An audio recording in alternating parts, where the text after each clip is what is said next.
We're now getting a closer look at the mountains of evidence federal investigators collected at the homes of P. Diddy leading up to his indictment.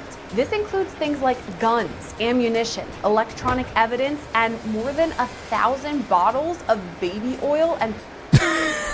Dude, I never understood, like, why does he need so much baby oil? Like, I understand he's a freaky ass person and baby oil is used for lube, but like, dude, you don't need 1,000 bottles. Lubricant. To understand all this and how it relates to Diddy's case, we're hearing from former CIA officer and FBI agent Tracy Walder. I'm Sierra Gillespie, and this is Law and Crime News. Major news this week out of New York, where now disgraced rapper Sean P. Diddy Combs was arrested and taken into custody. On Monday, a grand jury indicted him on multiple federal charges, including racketeering conspiracy, sex trafficking by force, fraud, or coercion, and transportation to engage in prostitution. Homeland Security took Diddy into custody at the Park Hyatt in New York. According to his legal team, Diddy's been in the city for the past week ahead of these anticipated charges. So Diddy may have had a heads up that these charges were on the way, but it wasn't a complete surprise to the rest of us either. Federal investigators issued search. Like, between all the other shit that has happened in Diddy's life, I mean, he lost Biggie Smalls, and like, I understand Diddy lived a sad fucking life, but like, dude, I knew all the rumors about Diddy, like, fucking like many different rappers, and his sexual orientation was always a question, I guess, but like, I never knew these were all true. I thought these were all just jokes and shit. This spring. And that's when experts told us it's not if, but when Diddy will be arrested. We couldn't confirm then that Diddy was the target of the search, but we had a good idea what investigators were looking for: electronic evidence of alleged illegal acts like sexual assault or racketeering. These allegations date back to November of last year, when Cassandra Ventura, known publicly as the singer Cassie, filed civil suit against Diddy. She laid out some major claims against him, saying over the course of their relationship, Diddy physically and emotionally abused her, forced her to carry illegal weapons. What is this? What is this pose, bro? Bro, this man's got like Travis Scott syndrome when it comes to pictures. If you don't know what I'm talking about, look up any picture of Travis Scott and then look up him in a video. He looks like a whole different person. Sex with prostitutes. The lawsuit was settled outside of court just one day after it was filed, but it was just the start of the wave of lawsuits that Diddy would soon face. Over the next few months, multiple other accusers came forward with civil suits alleging Diddy's pattern of sexual abuse dated back as far as the 1990s. A civil suit filed by Rodney Jones, also known as the producer Lil Rod, brings these accusations the 90s? Holy fuck. According to Lil Rod's lengthy suit, Diddy is the kingpin in a gun trafficking, drug trafficking, and sex trafficking scheme. Lil Rod also accused Diddy of sexual assault and echoed Cassie's allegation that Diddy forced him to have sex with a prostitute. Lil Rod's lawsuit includes something else that may have piqued the Fed's interest. He alleges there are hundreds of hours of video and audio recordings of Diddy's illegal behavior. We now know this is what the feds were searching for on March 25th, when they executed search warrants at Diddy's homes in Los Angeles and Miami. At the time, we only speculated that investigators collected electronic evidence, but now we know for sure. According to the indictment against Diddy, investigators seized more than 1,000 bottles of baby oil and lubricant from his home. The court... I'm sorry, but that's still fucking funny. I'm sorry. It's just like, I just can't believe he actually got arrested for all this shit. But at the same time, it doesn't surprise me, because rumors like this have been going around Diddy, like she said, since the 90s. Which in the 90s, I didn't think he was doing all this shit. I know he was like writing a song for Biggie, since Biggie passed away, may he rest in peace. I didn't think he was actually doing some freaky shit. I thought everyone was just making a joke. Used in something referred to as freak-offs, which were elaborate and produced sex performances that Combs arranged, directed, masturbated during, and often electronically recorded. The freak-offs, aka a Diddy party, is literally just a fucking giant orgy. This guy has a Brazzers house orgy. Of the Combs enterprise, transported and caused to be transported commercial sex workers across state lines and internationally. During freak-offs, Combs distributed a variety of controlled substances to victims, in part to keep the victims obedient and compliant. So this man drugged fucking people. Jesus Christ, Diddy. Okay, I hope the hip-hop community doesn't come after me. But Biggie did not die for this, man. I'm just being honest. Biggie did not die for this shit. Sometimes, unbeknownst to the victims, Combs kept videos he filmed of victims engaging in sex acts with commercial sex workers. After freak-offs, Combs and the victims typically received IV fluids to recover from the physical exertion and drug use. So Diddy's business employees allegedly facilitated these freak-offs by stocking the hotel rooms in advance with the required freak-off supplies. Bruh, Diddy wanted to have sex so fucking bad.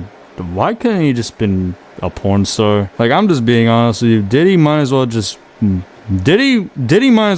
be a porn star at this point. Well, he can't. He's in prison now. But like, he should have retired from the music industry and just became a porn star. Commercial sex workers and Combs to and from freak-offs, resupplying Combs with the requested supplies, delivering large sums of cash to Combs to pay the commercial sex workers, and scheduling the delivery of IV fluids. So these items were collected during the federal raids, including narcotics and hundreds of bottles of lube and baby oil. There were also electronic files of these freak-offs, and the feds collected those too. In addition to all this, investigators seized AR-15 guns, ammunition, and a large-capacity drum magazine from Diddy's home. Since those raids in March, federal prosecutors have been crafting their case against Diddy, which led to grand jury proceedings against him. So he was indicted on Monday and taken into custody, and on Tuesday, that indictment was unsealed. Also on Tuesday, Diddy appeared in federal court where he pleaded not guilty to the charges against him.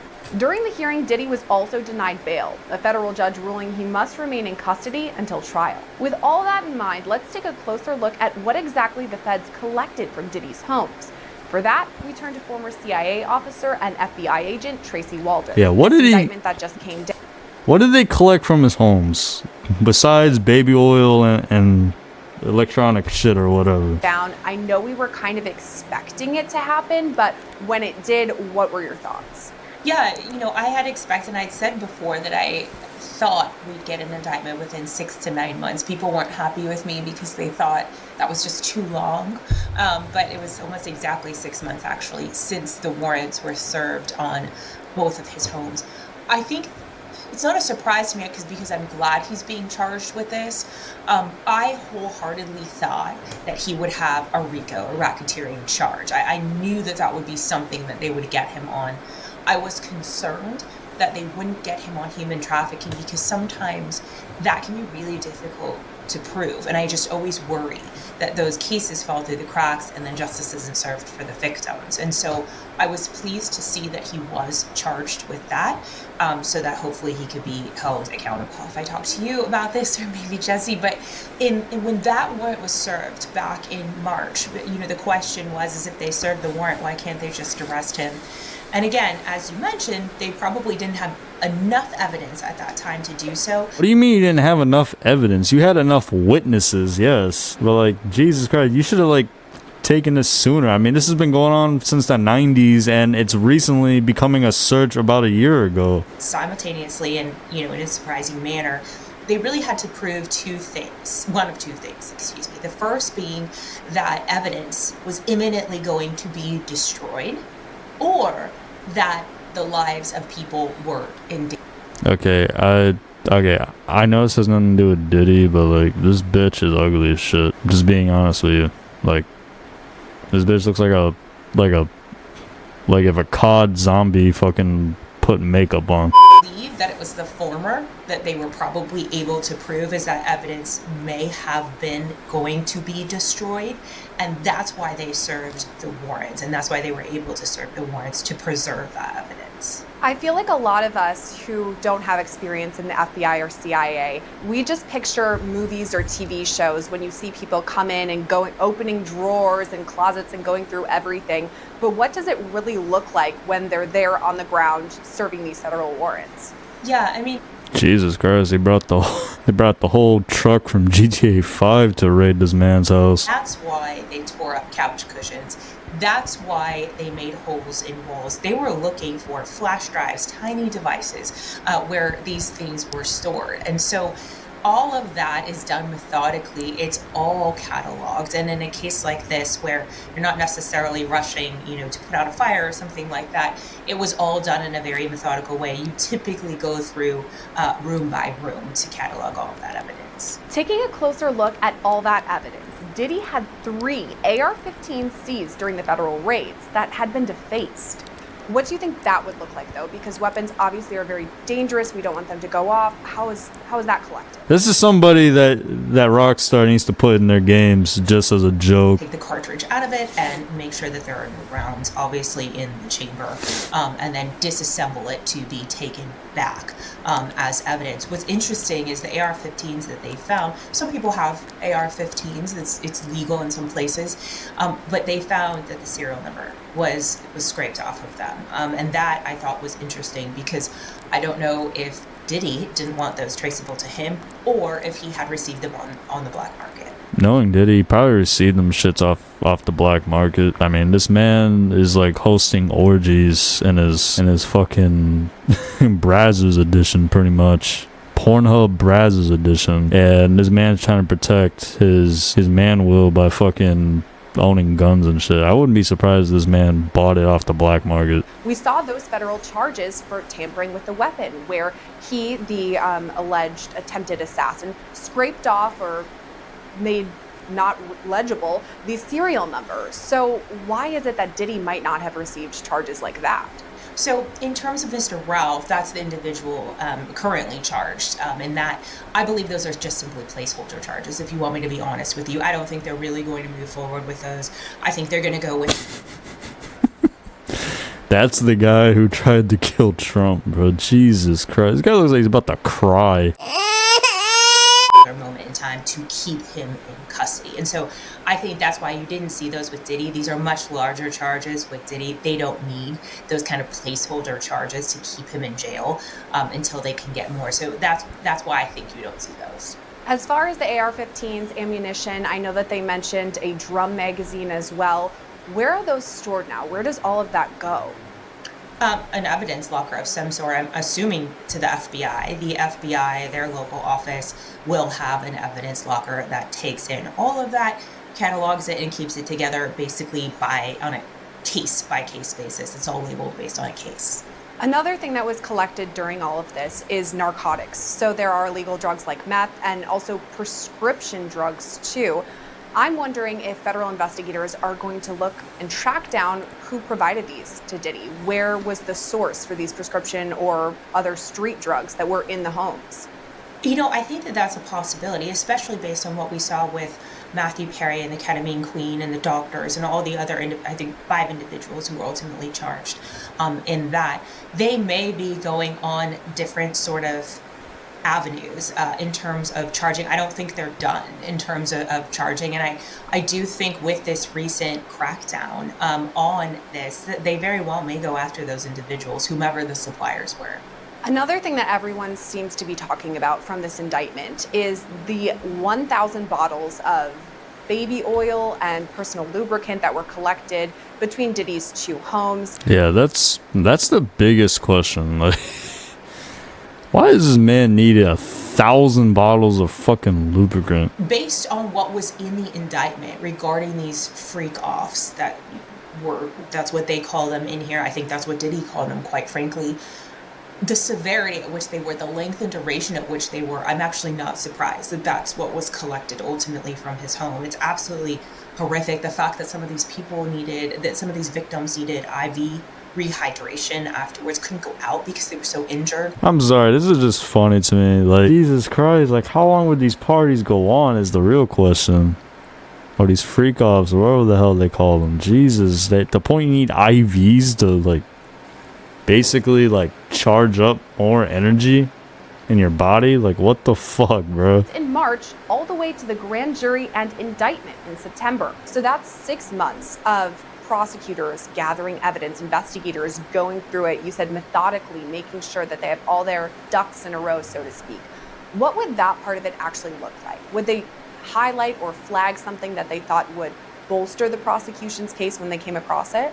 I've never thought about it from, the prosecution defense point of view. I just thought about it from the FBI agent point of view because obviously our biggest thing is making sure that we collect the evidence properly, log it properly, and process it properly, because if we don't, it cannot be used by the prosecution or by the defense. So then that is problematic.